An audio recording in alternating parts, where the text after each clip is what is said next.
લોકોના પણ કેવા અજીબોગરીબ શોખ હોય છે અને તે શોખના કારણે તે મુશ્કેલીમાં પણ પડી જાય છે. જેમ કે ચીનમાં એક વ્યક્તિને દરરોજ પોતાના ગંદા મોજાની ગંધ સૂંઘવાની આદત હતી અને તેના કારણે તેના ફેફસામાં ગંભીર ફંગલ ચેપ લાગ્યો.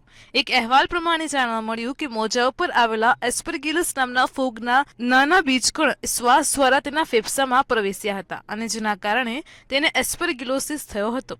આ બીમારીના કારણે તેને રાત્રે ભારે ઉધરસ આવતી હતી અને તેની આંખોમાંથી લોહી નીકળવા લાગ્યું હતું.